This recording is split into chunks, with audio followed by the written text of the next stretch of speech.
La capitale ukrainienne, Kiev, s'effondre et les frappes deviennent de plus en plus assourdissantes.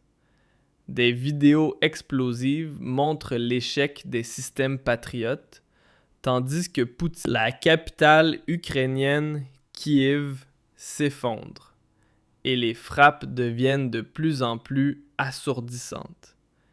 Des vidéos explosives montrent l'échec des systèmes patriotes, tandis que Poutine enchaîne les frappes directes.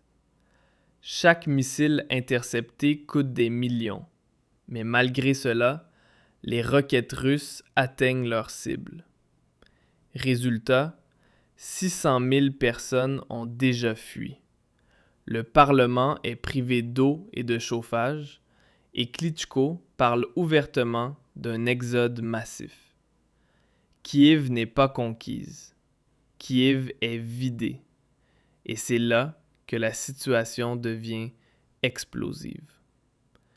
Si la capitale s'effondre à ce point, il ne s'agit plus de simples attaques isolées, mais de l'effondrement de tout un système. Cette semaine, nous assistons à l'échec monumental de la défense antiaérienne occidentale. Les systèmes patriotes, ultramodernes, coûtent 400 millions. Et si l'on y ajoute les munitions, on grimpe à 1 milliard. On pourrait croire qu'à ce prix-là, on a droit au meilleur système du monde. Mais pas du tout. Poutine a lancé une nouvelle offensive massive sur Kiev. Et regardez cette vidéo. On y voit une batterie patriote tenter désespérément de stopper l'attaque russe. Cette vidéo ne montre pas seulement un échec de l'interception. Elle met en lumière l'écrasante supériorité russe dans cette guerre. On voit clairement le système patriote tirer 2 missiles, et les deux manquent leur cible. Les missiles Iskander passent à toute allure et touchent avec précision. Et le plus dramatique, c'est que ce ne sont là que 2 exemples d'une offensive bien plus large sur Kiev. En tout, la Russie a utilisé 18 missiles balistiques et 15 missiles de croisière, soit 33 projectiles au total. Et maintenant, écoutez bien ce que dit Zelensky. Lors de l'attaque russe d'aujourd'hui, 80 millions ont été dépensés uniquement pour des missiles de défense aérienne, a-t-il déclaré, en ajoutant que leur approvisionnement comme leur financement devenait de plus en plus compliqué. Il a également précisé que l'Ukraine produisait environ 1000 drones intercepteurs par jour, mais qu'il manquait cruellement d'opérateurs formés. Et là, il suffit de faire un simple calcul pour comprendre à quel point la situation est critique pour Zelensky. Un seul missile d'interception Patriot coûte 4 millions, et l'Ukraine en a tiré 20 rien qu'hier. Et même en mettant de côté le fait que beaucoup ont raté leur cible, cela montre clairement qu'il n'y a même plus assez de missiles patriotes pour tenter de stopper les frappes russes. Et c'est justement ce point-là que les médias occidentaux préfèrent passer sous silence. Nos politiciens européens ne cessent de vanter les mérites des systèmes patriotes, prétendant qu'ils peuvent tout intercepter. Mais ils omettent de dire que la Russie fabrique plus de missiles offensifs que nous ne produisons de missiles défensifs. Et en plus, les missiles russes coûtent beaucoup moins cher. Et maintenant, la situation devient vraiment critique. Même les bâtiments officiels du gouvernement ukrainien sont touchés. Le Parlement ukrainien, après une attaque russe, est privé d'électricité et d'eau.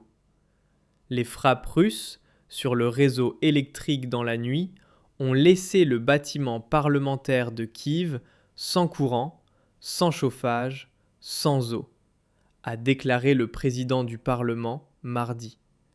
Après une nouvelle salve de missiles et de drones, les villes ukrainiennes sont plongées dans le noir, sans eau, sans chauffage. Même la Verkhovna Rada n'y échappe pas. Le Parlement est actuellement coupé de toute infrastructure de base, a confirmé Ruslan Stefanchuk sur les réseaux sociaux.